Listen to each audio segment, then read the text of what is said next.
Assalamualaikum. Welcome to my channel. Before we start, do subscribe to the channel so that you get notified when I upload new videos. Today we are going to solve Cambridge GCSE Mathematics Paper 4 Extended, October-November 2020, variant 4.2. Question number 1.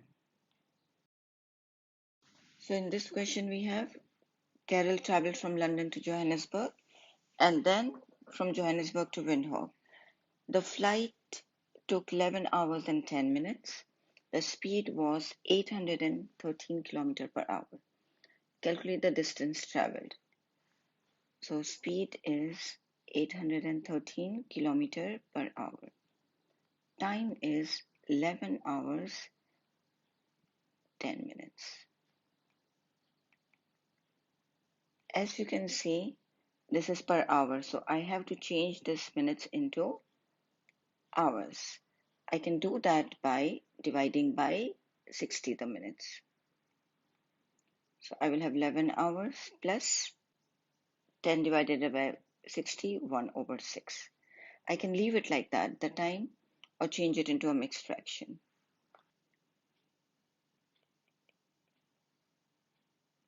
Both are accepted.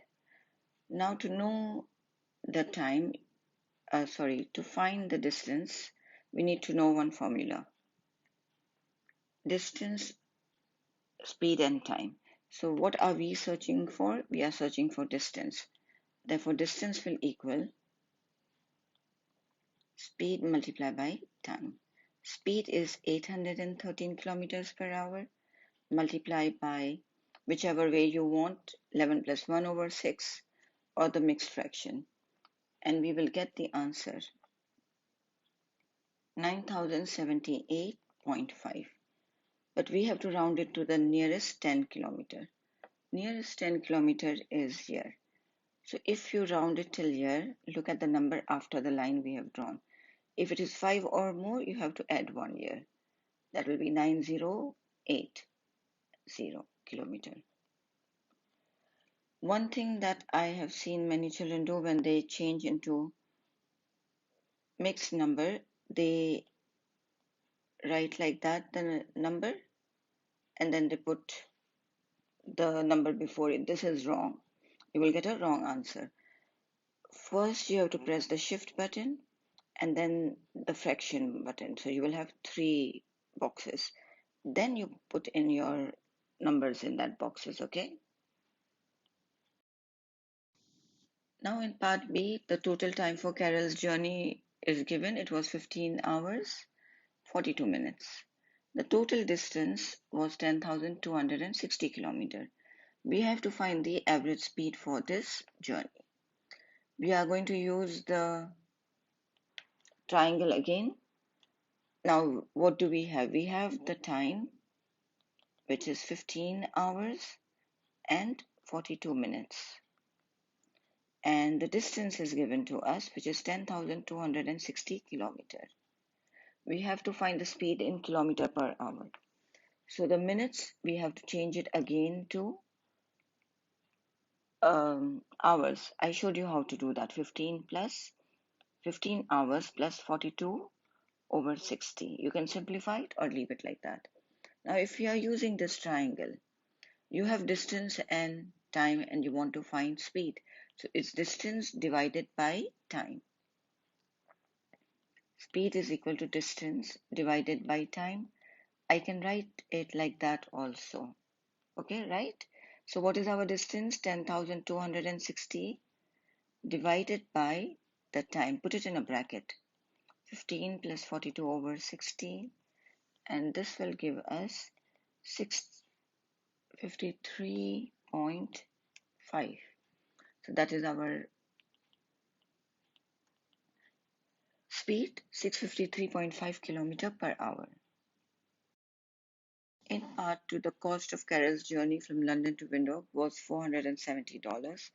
Calculate the distance traveled per dollars. Distance, it is given to us in the above question, is 10,260 kilometers. It's only 1 mark. It's a very easy question. So distance divided by the total cost, which is 470, will give you 21.829. Now you can round it to 1 decimal place or 2 decimal place. 2 is better because it's money. If you are rounding here, this number, if it is 5 or more, you add 1 here. So your answer will be 21.83 kilometer per dollar. In B, we have to calculate the cost per 100 kilometer of this journey. Give your answer correct to the nearest cent. When you have a question like this, write down what units you have, kilometer and the cost, right, in dollars. When the distance was 10,260 kilometer, the cost was $470. So when it is 100 kilometers, what is your cost? We cross multiply. So 10,260 multiplied by x is equal to 470 multiplied by 100. Multiply this and divide it by the number which is before x, that is 10,260. And this will give you 4.58. So that is the cost in dollars, 4.58 dollars per kilometer. Next part of the question, Carol changed $300 into 3891 Namibian dollars. Complete the statement. Again, we will use the same method we used in B. Write the dollars and the Namibian dollars. When there were 300 US dollars, the Namibian dollars are 3891. So when it is 1, how many dollars will you get? Cross multiply. 300 multiplied by x is 300x. 3891 multiplied by 1 is 3891.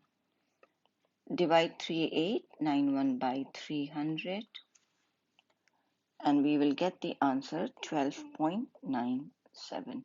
So $1 is equal to 12.97 Namibian dollars. Question number 2 is a transformation question.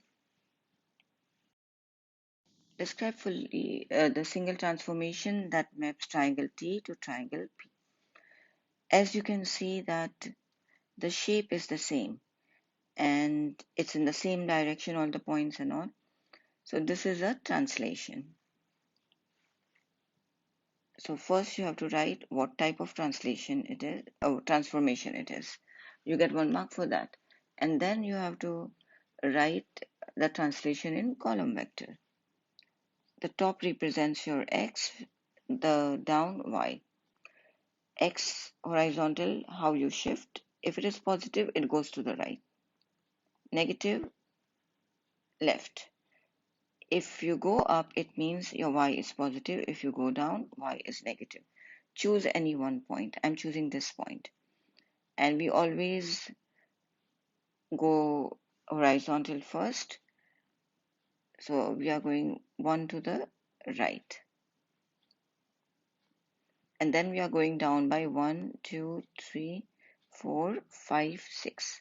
Negative 6. So that's our column vector, 1, negative 6. In B1, we have to reflect triangle T in the line x is equal to 1. X is equal to 1 is here. And this triangle, we reflect it on this line. There's 1 square. Just count the number of squares. And then after that, you can just draw the triangle. It has 3 squares.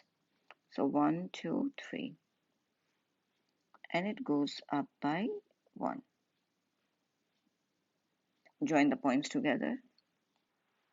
So this is B1. Rotate triangle T through 90 degrees anti-clockwise. Anti-clockwise means this way, about 6, 0. So x is 6, y is 0. That will be here. And you have to rotate it.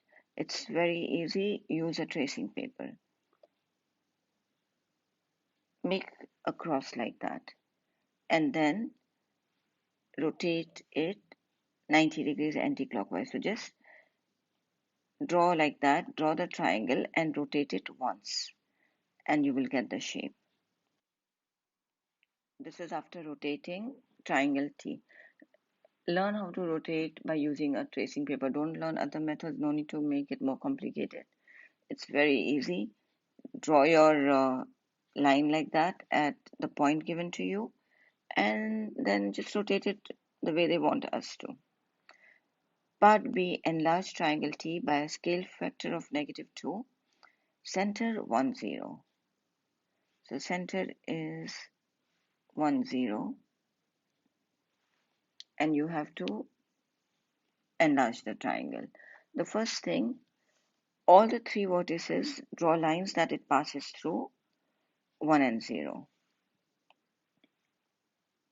Like this, from three vertices, pass it from the point 1, 0. Now let's take this vertex here. How much is the gap between the center and this point? 1 square, right? Our scale factor is -2. So multiply your 1 by -2. What will you get? -2, right? So this is your point here.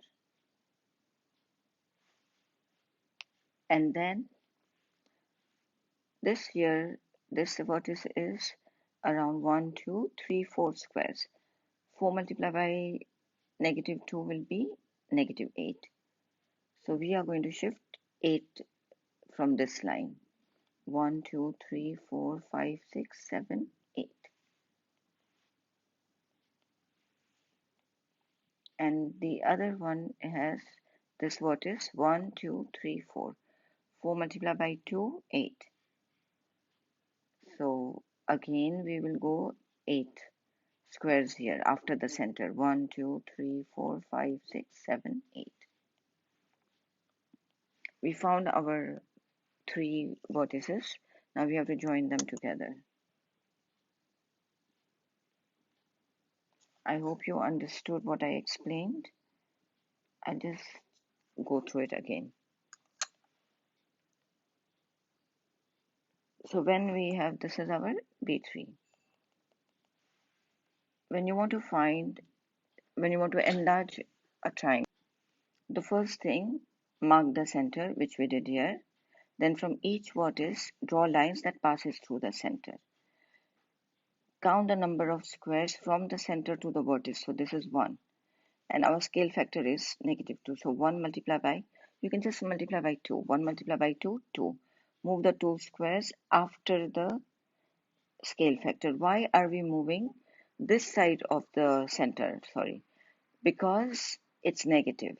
If it was positive, we will be drawing on this side. Okay, because it's negative, we draw it after the center. Question number 3. Bet invest $2,000 at a rate of 2% per year compound interest. Calculate the value of this investment at the end of 5 years. We need to know the compound interest formula, which is amount is the value, P is the principal. So what is our principal? We have the starting amount. That's 2,000. R is the rate of interest, which is 2%. And N is the number of years, which is 5. So using all of this, we will get the value 2000 bracket 1 plus 2 over 100 to the power of 5. This will give us 2208.16. So that's our answer. To calculate the overall percentage increase in the value of Bet's investment at the end of 5 years. Now we have to calculate the minimum number of complete years it takes for the value of Bet's investment to increase from 2000 to more than 2500. We will still use the same formula. A is equal to P 1 plus R over 100. And where A is the amount 2,500. So when you have the principal 2,000 and the rate of interest is 2, we need to find the number of years. And this will give us more than 2,500. We can do a little bit of simplification here. This 2,000 will shift to the other side. So 2,500 divided by 2,000. And in the bracket we have 1 plus 2 over 100. We can write it as 1.02 to the power of n. And let's see what we will get when we divide 25,000 by 2,500 by 2,000. 1.25. We know that n has to be more than 5 from the previous question. So try different numbers. Let's try 1.02 to the power of 7. Let's see what answer we get.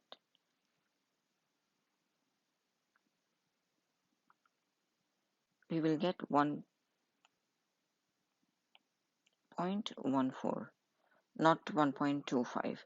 Let's try 1.02 to the power of 8. Or no, sorry, let's take 10. So you just have to take the numbers and check. This is giving us 1.218. Let's try 1.02 to the power of 11. And we got 1.243. Let's try 12. This is giving us 1.268. So when n is the number of years, it is 12 years, we will get the answer more than 2,500. If you want, you can replace the n here and check your answer. So the answer is 12. Did you understand? I hope you did understand. We just wrote down the formula from here, replaced everything. Our answer should be more than 2,500. This was multiply. We shifted it to the other side. We divided it. We added what was in the bracket. And we are trying to find a value of n, which will give us an answer which is more than 1.25. And that's how we got n is 12. In part B, the population of a village decreases exponentially at a rate of 4% each year. The population is now 255. Calculate the population 16 years ago. So we use the formula. This is basically the same thing that you use for compound interest. If it is increased, we put a plus here. If it is decreased, we put a minus here. It's exactly the same thing. So now the final amount is given to us. The final population is 255. That is our amount. We don't know what is our principal or the starting population. The rate is 4. Number of years is 16. Put this whole thing in the calculator and write the answer here. You will get 0.52. Now this is a multiply. Shift it to the other side, it will be a divide. That will be your starting population. 255 divided by 0.52 will give us 490.38. But as it is population, we will just write the whole number, 490. So make a point about decreasing exponentially, same formula as compound interest with a negative. Increasing exponentially, same formula with a plus here. Moving on to question number 4. We have been given a cumulative frequency diagram. This is the height and y-axis is your cumulative frequency. The height of 120 plants is measured. The cumulative frequency diagram shows this information. We have to use the cumulative frequency diagram to find an estimate of the median. Now, to find the median, we have to find where the position will be. Median is the mid value. You have 120 plants, so 120 divided by 2 is 60. So this is your 60th position on the cumulative frequency line. So we go there, here, we see where is 60, and then draw a line down. Find the corresponding value on the x-axis. As you can see, it's 25. So 25 is your answer. The interquartile range. To find the interquartile range, you need the upper quartile, that is 1/4 of your total frequency. That will give us the position, remember. Sorry, that is 3/4. Upper quartile is 3/4. That will give us 90. And then lower quartile is 1/4 of our frequency. That is the 30th position. So now we will mark it on the graph. This is the lower quartile and this is the upper quartile, and the corresponding height is, for the lower quartile we have 22 and upper quartile is 32. The interquartile range is the upper quartile minus lower quartile. So therefore 32 minus 22, 10 is the answer. Moving on to the next one, 60th percentile. To find the 60th percentile, so we find 60% of our frequency, which is 72. Remember, all of this you're finding the cumulative frequency, and then you have to find the corresponding height. So 72 is going to be somewhere here. Let's draw the line. So this is going to be, this is 25, so 27. That's the answer, the 60th percentile. The next one, the number of plants with a height greater than 40 centimeters. For this, we have to look at the height here and draw the line.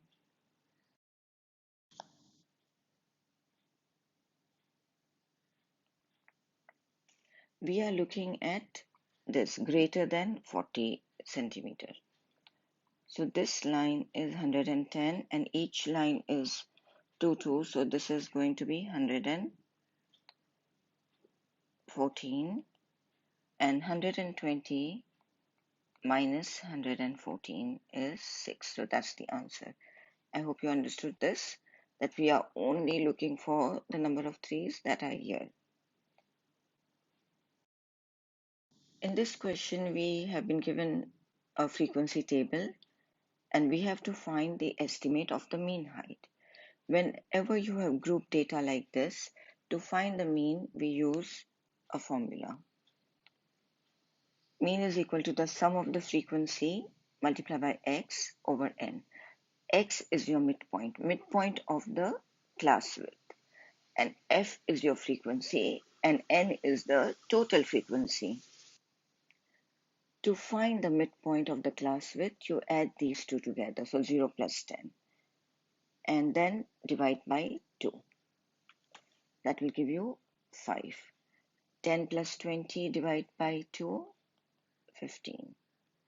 Same way for each one. 30 plus 50 divided by 2 is 40. After that, you multiply f with x.